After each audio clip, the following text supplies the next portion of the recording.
All right, so sort of surreal being back here doing this. I remember sitting in these lectures myself, and so fun to be a part of it from this side of things. So to address, I guess the things that I'd like to cover mostly are, a lot of times when I think of an entrepreneur, or a tech entrepreneur, you're thinking of the big names, even beyond the big names globally. You've got your local like Josh James and Dave Bateman's and all those kind of guys who have done some impressive things.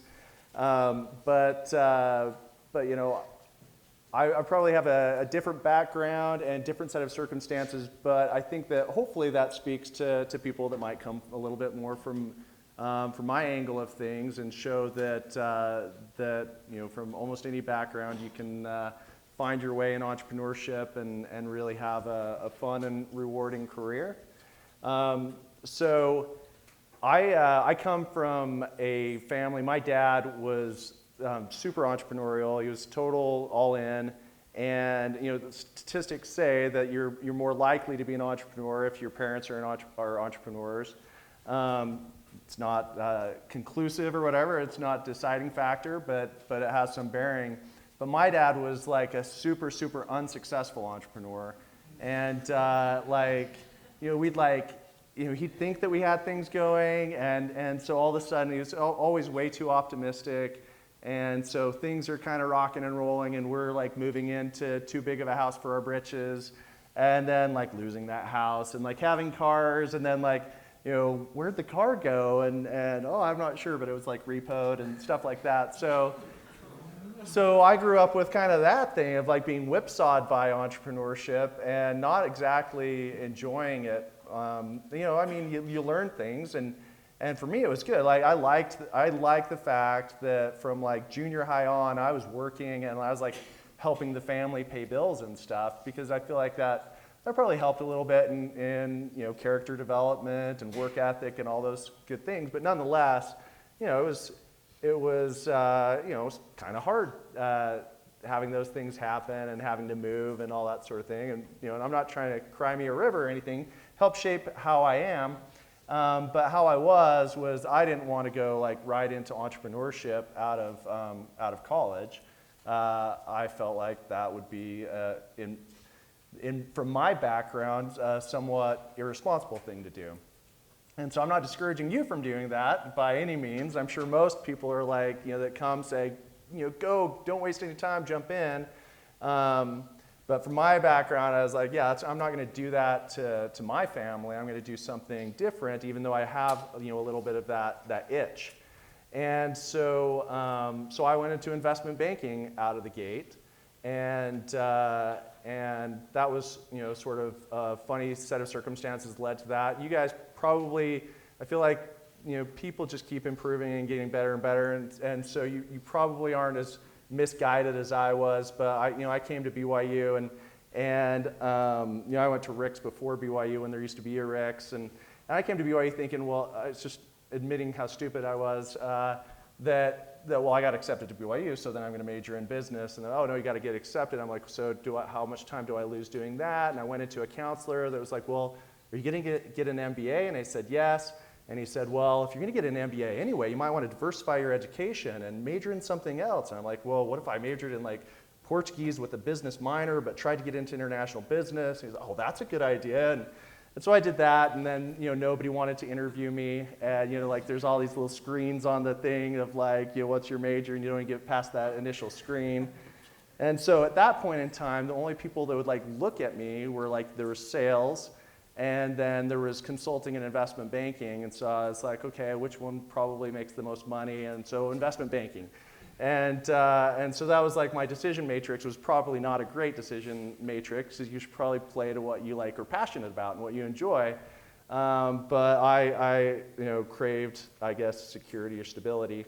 And so I went after investment banking. I got a job at Deutsche Bank, and that was consumer and business services. So I was working with .com companies, so a little bit of technology, but mostly like Krispy Kreme's IPO, California Pizza Kitchen's IPO, things like that. And that was a great experience. I mean, as a kid right out of college, I'm like, riding around in limos with CEOs and CFOs and giving them advice about what tie they should wear and how they should respond to questions from Putnam and stuff.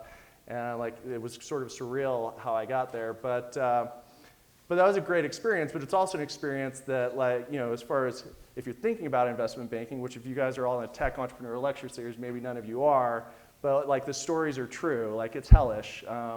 I don't think that's acceptable to say, right? So it's really bad, but it is a refiner's fire. But I mean, I remember specifically there was this guy that we'd been working on something for a few days, and he calls us in and he says, "So have you solved it yet?" And we said, "No." And he said, "The Securities and Exchange Commission has been regulating public entities for over 80 years. It's full and fair disclosure. Have you heard of it?" And yeah, I've heard of it. And so here before me, I have a Form 13E. What is a Form 13E, Trent? Well, it's, I'm getting my numbers wrong, I'm sure, but it's, 5% owners, you have to disclose what they're doing with their ownership. He's like, okay, so at least you know that much, but let's look to the table of contents. And page 56, there's your answer. If you would have known what's readily available, you wouldn't have wasted your time, Nina's time, and my time, but instead you've wasted all of our time. And I was like, but Jim, if you look in the footnote, you'll see exactly what I'm talking about. And he looks through and he's like, well, if you knew that I was going in a direction that you had already been, you were free to stop me at any time. And I was like, okay, so I can't win with this guy. So these guys are ruthless, and he'd tell people that same guy would be like, why are you even doing this? You're not smart enough for this. You're stupid or whatever. And so it's pretty rough, but you do I grew a ton. So the amount of knowledge that you get from working 100 and something hours on really intense things it's a fair amount of knowledge that you gain. And so I grew a lot from that. And then I wanted a different experience, and I went to Honeywell within a business unit, and there I was a senior financial analyst. And as a senior financial analyst, learned a lot about how to operate a business, right? And so we were, doing Six Sigma type stuff, which is trying to make sure that you're controlling for errors, and we're forecasting the orders, revenue, and gross profit margin of the business, and rolling up all of the budgets and doing variance analysis. That all sounds probably really boring, but I was learning how to run a business, right, within a well-run business. And so I still wasn't taking any big risks, right? But I knew that I wanted to do it eventually, but I wanted to do it on my terms, rather than sort of doing it and having a higher beta. So I was trying to control for that beta, control for a situation where I was doing it with measured risk. And so after that, at Honeywell, I learned a ton about helping sort of run a business, and went back to business school here at BYU and learned a lot, and then still wasn't ready. I didn't feel like financially or that sort of thing. So I went back into investment banking, which, with my class, there was 40-something of us hired, and they asked how many of us had been analysts, and there was 2 of us. And so most analysts don't go back to be associates because they've learned how painful it is, but I was just a glutton for punishment. So I went back, and there was nights that I'd be I know again, confessing sins in front of you, but I'd be I'd drink an energy drink just to hopefully make it home safe, because I'd been sleep deprived for weeks on end, and I didn't want to crash on my way home. And I remember one night driving, and I fell asleep just as I got to my street and drove past it, and I woke up and did a U-turn and fell asleep and drove past it again, and woke up, and I got out and did jumping jacks and ran around the car and got back in and made it home. And I'm like, this job is really going to kill me. But I gravitated to, within investment banking, to servicing digital media and internet infrastructure companies, because that's okay, this is what I want to do. Let me help these companies. I'll make it to vice president. That's the sweet spot within investment banking. And it's you're not working like a dog the way the analysts and the associates are, but you're not traveling as much as the managing directors and the directors. So I'm going to make it to that sweet spot, and then I'm going to find the right company. I'm going to jump in. And the type of company that I'd like to be in is one of these tech companies. And so got transferred to San Francisco, focusing on digital media, internet. I was networking a bunch, trying to drum, create deal flow for us. And Orange Soda, a company here in American Fork, we helped them raise a growth equity round. And so then that was the opportunity. After that, they asked me to come on as their CFO. And so it was my calculated risk finally of, okay, I'm going to jump into entrepreneurship. It's still not startup, just me and some other guy or girl in a garage and sort of tinkering on stuff. This is a company that it's small by any measure. It's a $14 million company as a small company, but it's a $14 million company. And so there's something to work with here. And I can apply everything that I've learned from all the business discipline that I've gotten over the last 10 years and try to help scale this business. And so jumped into it, and funny enough, as a finance person and somebody that's been in investment banking, you think that you do your due diligence, but I got into orange soda, and I knew that we just raised $3.75 million, and I knew that we were burning $200,000 a month. And so I'm like, okay, we have 18 months to turn this around or else raise additional capital. And so that's plenty of time. And then I get in and I see the balance sheet is only down at like 1.7 million. I'm like, well, where's the 3.75 that we just helped you guys raise? And they're like, oh yeah, well, we hadn't paid Google for a year, and so we owed them $1 million. And we hadn't paid Yahoo for a year, so we owed them $500,000. And we hadn't paid rent for this long. So once we'd gotten caught up on all of our AP, we had like 6 months to turn it around. So I'd like, the guy that's afraid of like taking too big of a risk had like moved my family from this like, investment banking safe job. Well, investment banking is only so safe when you come to find out. But jumped into that, and it's like, crap, if we don't turn this around in 6 months, it's going to be no bueno. So we were called Orange Soda, right? And I was like not sleeping at night one night, and I'm thinking, what do we do? What do we do to like fix this? And we got to like rally everybody, but we don't want everybody scared and like checking their like LinkedIn and brushing up their resumes, because then it's a self-fulfilling prophecy that we die. And so I need to have everybody like motivated, but like not being dishonest or anything. And so we launched the Black Soda campaign and called everybody together.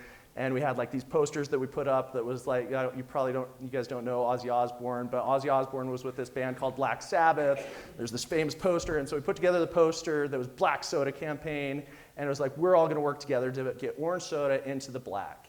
And we're bleeding money. We've got money, don't worry, but we are bleeding money. We want to get it profitable so that if we raise any more money, we're raising it on our terms instead of like over a barrel.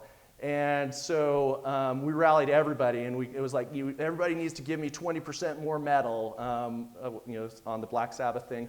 And so either let's grow the top line by 20%, or let's shrink expenses, but shrinking expenses is painful because it's mostly human expenses, so let's find a way to grow without increasing expenses. And like everybody rallied. It was really cool. It's like probably the only time in my professional career that I feel like almost 200 people just galvanized around a single goal.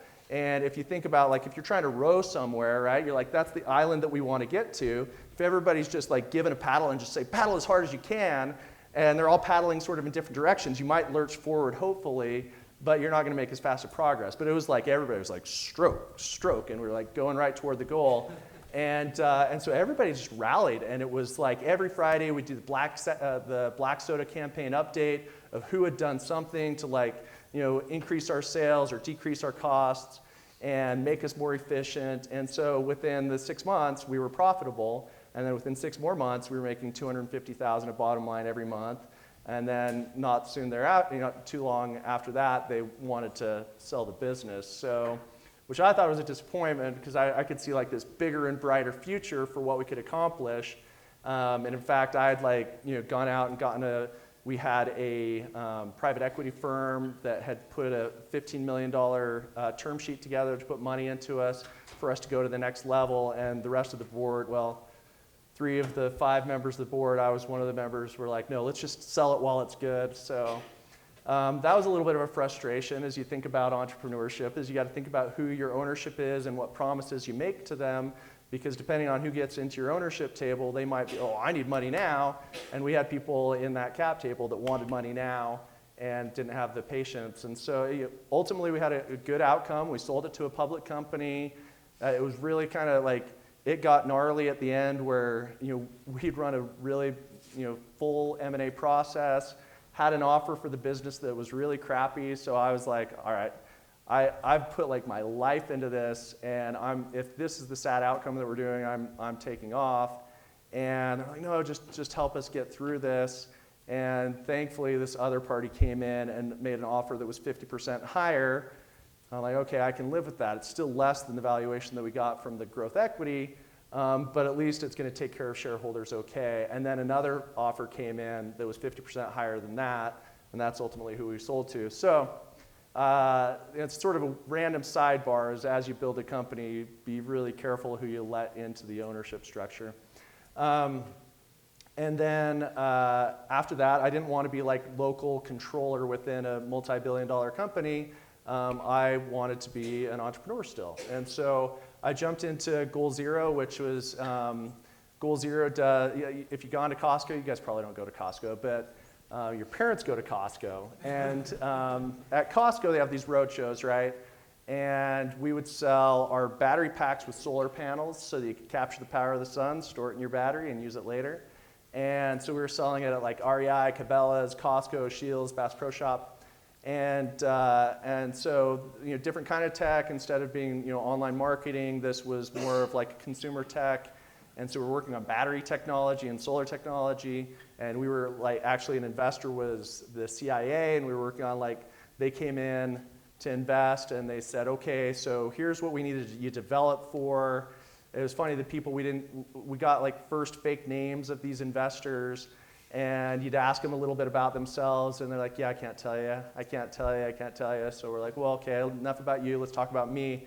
But these guys, like, you couldn't talk to them about anything, but they're like, okay, here, I need you to develop something, and let's imagine there's like, this is really the example they use.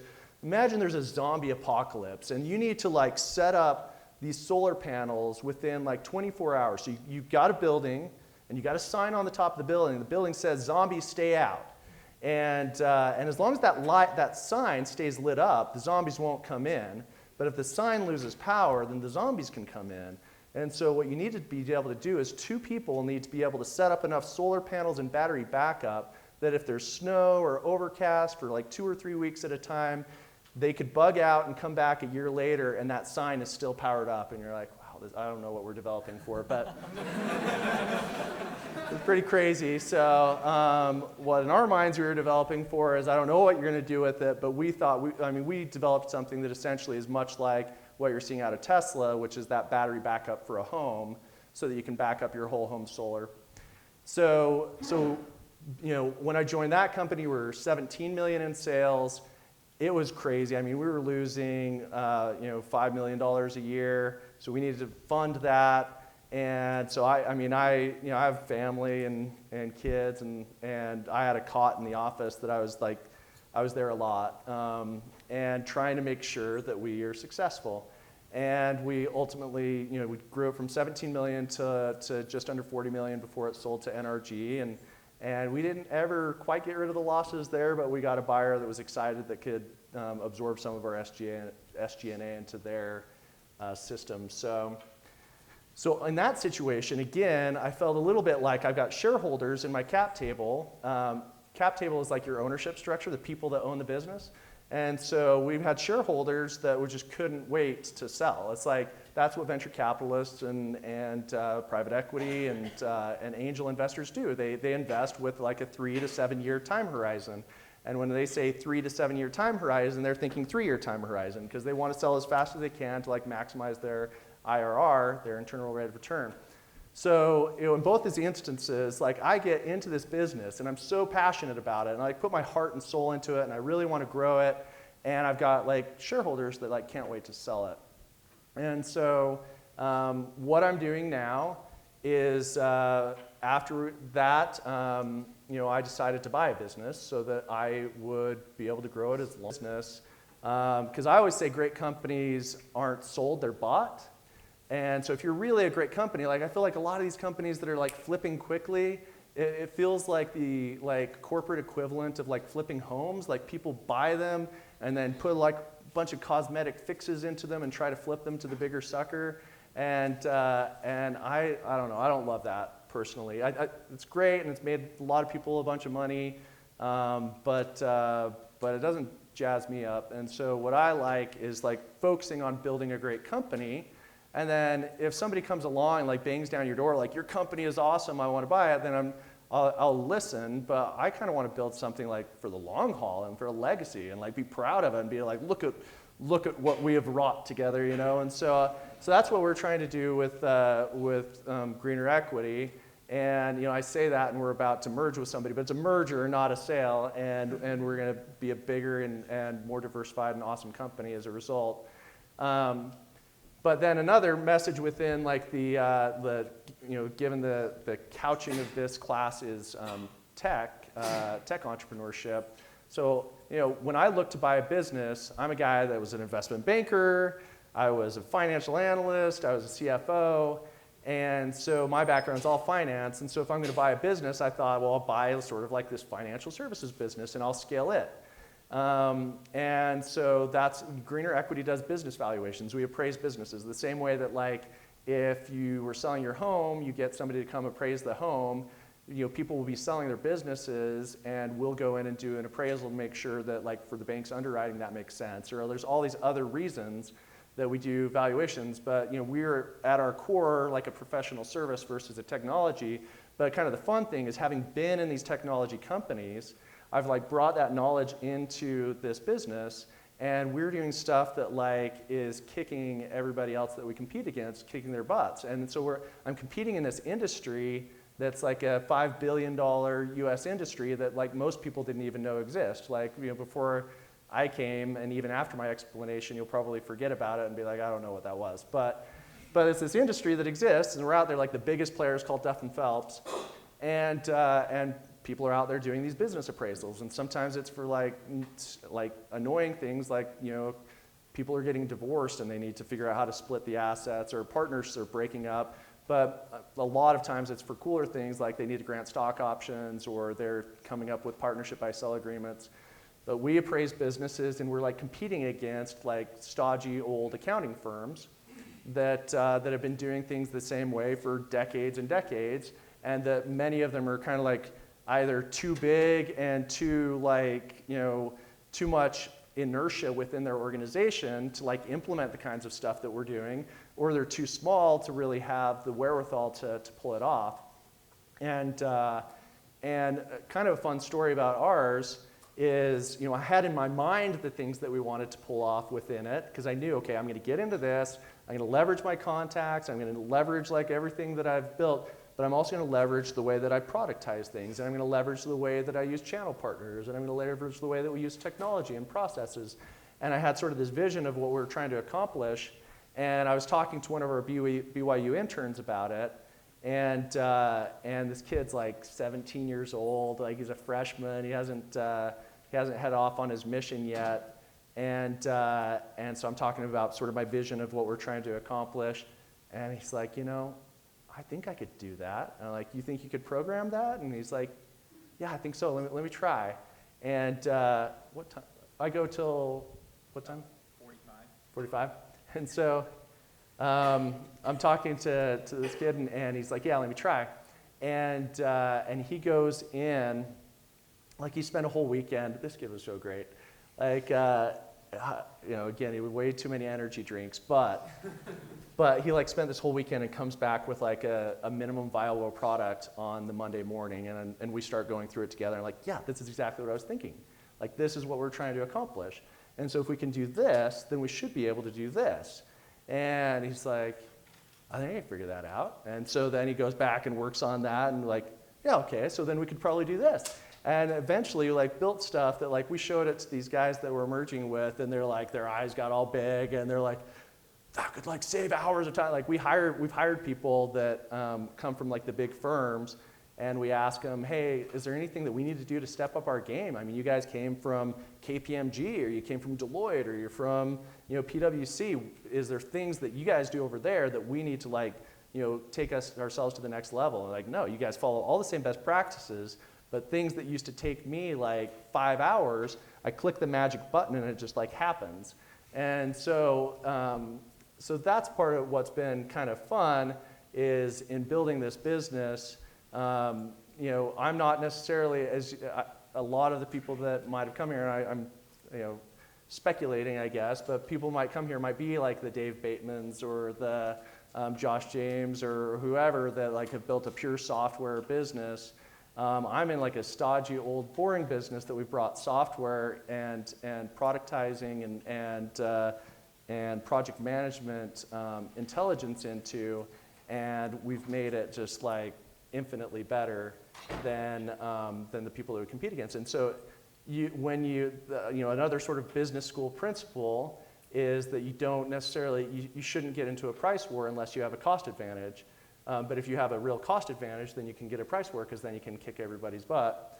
And so we try not to like get into necessarily a pure price war because we'd like as much margin as we can possibly extract, but we're definitely like at the low end and delivering like way faster than people can deliver. And so we're already as inexpensive as you could practically find out there, but we're delivering quality as good as if you went out to KPMG, but we're doing it like 2 months faster than if you went through KPMG's slow machine.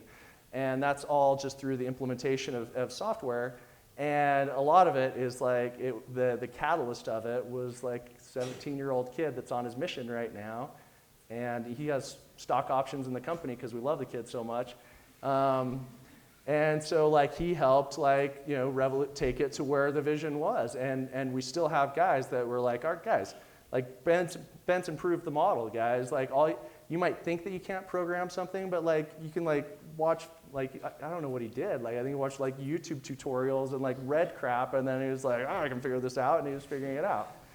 So, so that's kind of where we are now. Is we're in a spot that we've got this kind of cool cost advantage. We grew from, I bought it. It was only a $200,000 revenue business, which is like a pretty good salary for somebody that's far along.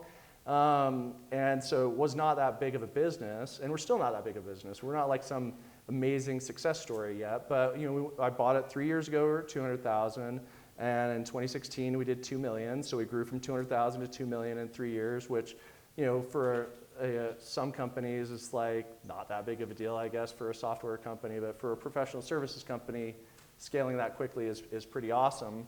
And that puts us like on, if my last 2 companies, we've been on the Inc. 500 list. If we apply for Inc. 500 this year based on previous rankings, we'll be somewhere in the 450 to 500 range. So even with my stodgy old professional services firm, we're one of the faster growing companies in the country. And definitely credit a lot of that to sort of implementing this technology that makes us way more scalable than the people that we're up against. So I guess my message, my overarching message, is that there's different ways to skin the cat, right? There's studies out there that say some of the very most successful entrepreneurs had rich parents, and so it makes it so they can take risk that they're not, they've just got this safety net sitting there, right? And that safety net's great. And so if you've got rich parents, go for it, like right away. That's awesome. Like you've got that. There's nothing wrong with having rich parents. Don't be ashamed. Go entrepreneurial. Glad you have that safety net. Use it and go for it. But for me, I didn't have a safety net, and I got married like right after my sophomore year, and so I was like, I'm going to learn the principles of business within good businesses. And I'm going to, I tried to suck the marrow out of it too. Like I didn't, you just don't do it and pass the time until you're jumping into something entrepreneurial. You learn as much as you can from it. Like one of the guys that I almost worked for his company, Freddie Gantner, who started a company called Partners Group that's out of Switzerland, who I almost worked for out of MBA program. I mean, he talks about how, as he was learning business, like his first job was like filing stuff. And as he'd file it, he'd like read through it and like understand, okay, whose papers are going to who, and what is this, and how does this all work together? And like he credits like that level of attention to detail to part of why he's now like the CEO of a multi-billion-dollar kind of private equity fund. And so for me, kind of same thing as I'm not CEO of a multi-billion-dollar private equity fund, and I'm not the kind of person that you got up on the pedestal as this amazing success story, but I'm having some fun success. And for me, it's like, when I was in investment banking, I was learning everything I could out of investment banking. And when I was at Honeywell, I was learning everything I possibly could out of there. I mean, heck, when I was here at undergrad, I was loading boxes into the back of UPS trucks, and I tried to learn everything I could out of there. And one thing that I always talk to the team about along those lines is that like whatever you're doing, like it's from Mary Poppins, right? I'm sure you're all Mary Poppins fans. But she talks about for every job that must be done, there's an element of fun. You find that's fun and snap, the job's a game. Then every task you undertake becomes a piece of cake. And so like that was me. Like, if I'm loading boxes into the back of a UPS truck, for me it's like three-dimensional Tetris, which I guess Tetris is before your time too, but it was a fun game. So you get everything you can out of all the opportunities. And for me to jump into entrepreneurship, it was what I was always going to do. But I was going to take these steps along the way to make sure that I was well positioned for success, and then take measured risks. And then another thing along those lines that in the outline that they wanted us to talk about is sort of family and spirituality, I guess. And for me, I've got my wife. We've been married for 18 years. We've got a 16-year-old who just went on her first date, and then a 12-year-old, a 9-year-old, and a 6-year-old. And I think that one of the things that a lecturer said here to me not to me specifically, but to a class like this, that always kind of stuck with me was in Ecclesiastes. It talks about there's a time and a season to every purpose under the heaven, time to be born, a time to die. And that lecturer talked about how there's seasons, and there's seasons of imbalance. And for me, I've definitely had that, where I feel like the law of the harvest is just an absolutely true principle, that you get out of something what you put into it, and you really need to nurture something for it to like bear fruit. And so for me to get as much as I have so far out of my career, it has not been luck. I just can't bring myself to rely. I'm sure good fortune, you could find it along the way, certainly, but like I've worked my tail off because I can't control good fortune. I can control my efforts.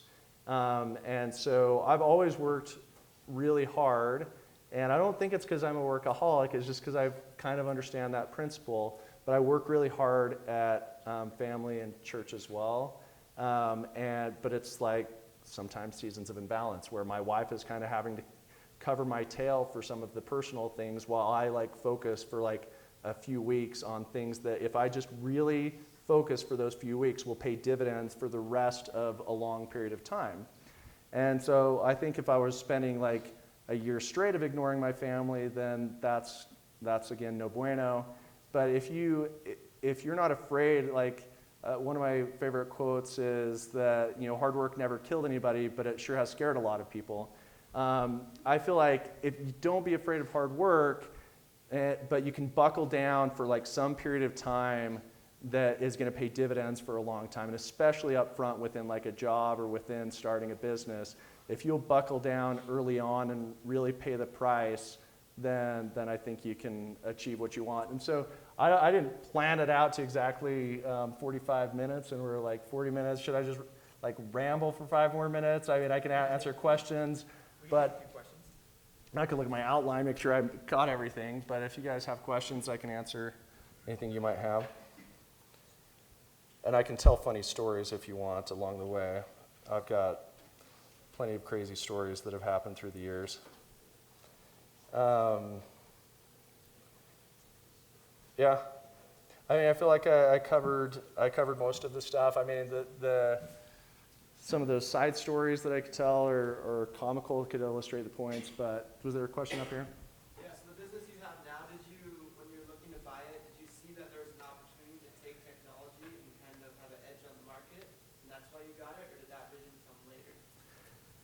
Yeah, I think that was definitely, I mean, I think it's a principle all over the place. Like in the 80s or 90s, there's like the roll-up strategy, and there's been other like strategies that you're like, oh, it's working in this industry, let's apply it to another.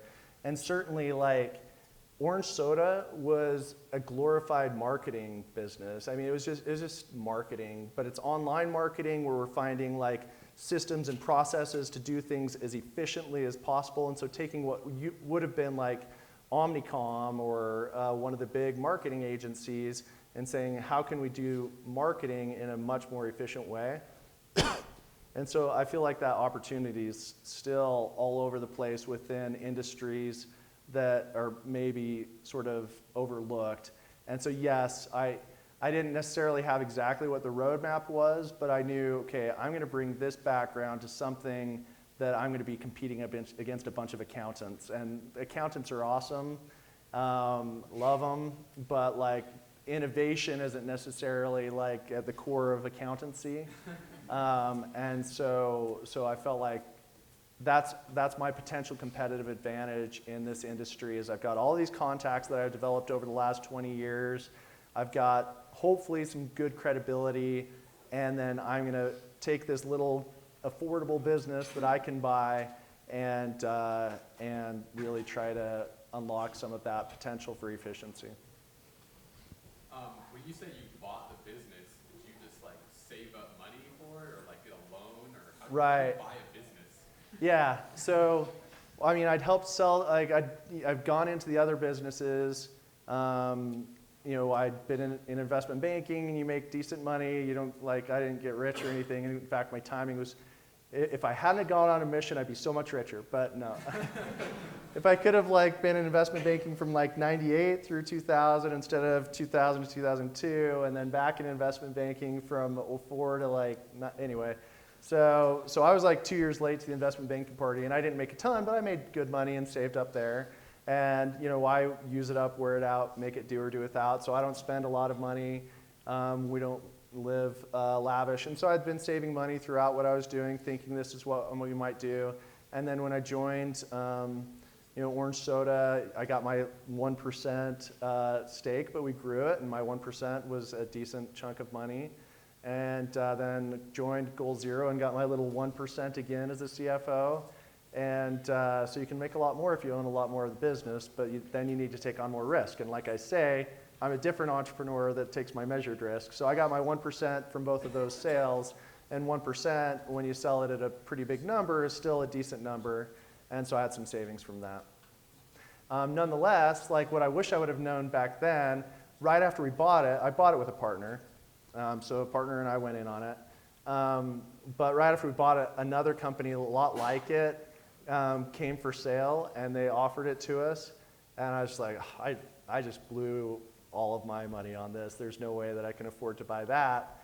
And then we start doing this, and we were helping a client, and the client was getting an SBA, a small business loan, to buy this business. And I was like, and they needed a valuation from us. And I'm like, so do they need valuations for all of these? And they're like, yeah. And I'm like, okay. So then I started talking to all the banks about it. So now we do SBA valuations for like a bunch of the top 10 SBA lenders. But the point is, like, I started learning this whole weird SBA world that I didn't know existed. And I'm like, oh man, I wish if we would have done that, we could have taken an SBA loan, bought that business. It would have been a mini leveraged buyout where that business's cash flows could have paid down my debt on buying the business. And my equity would have been the equity in this. So between the two, it would have had plenty of equity backing the leverage to buy it. And so something that is probably worth being aware of is the access to small business loans to buy businesses. If you can buy a small business using an SBA loan versus other loans out there, they give you like a 10-year tenor. So like instead of paying it off in 5 years or 4 years like a lot of bank loans, it's a 10-year. If there's real estate involved, you can get a 20-year loan. And then the interest rate is like a really low, almost government subsidized interest rate. And so you find the right business that cash flows enough, and an owner wants to exit it and they want to get money now, and you strike the right price, you can use a small business loan to buy out a business. It's got to be a less than $5 million business, but if it's less than $5 million, you can use an SBA loan to buy it. So it's pretty awesome, actually, and I wish I would have known about it before. So, but yeah, I used equity that I'd saved up.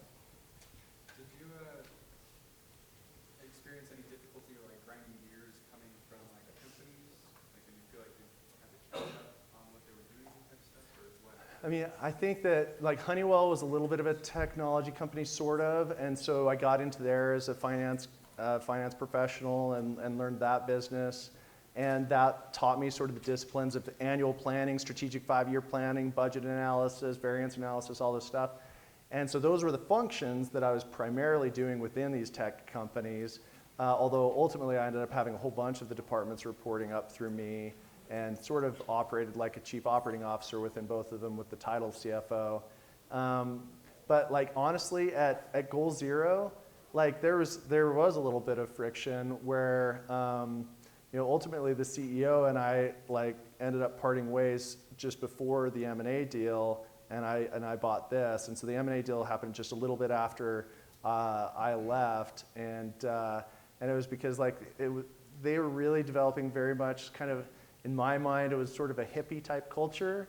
And like I'm like a hard driving person, and I think I'm a warm person, but like I like to, I believe in the law of the harvest, not luck, and it just felt like they were thinking that they'd be blessed for their righteousness instead of for like, hard work or whatever, and I think it's got to be a combination of the both. But yeah, you can, if you come from an investment banking background and jump into a tech company, there can be a little bit of that. But I think I was always like a stranger in a strange land being like an investment banker.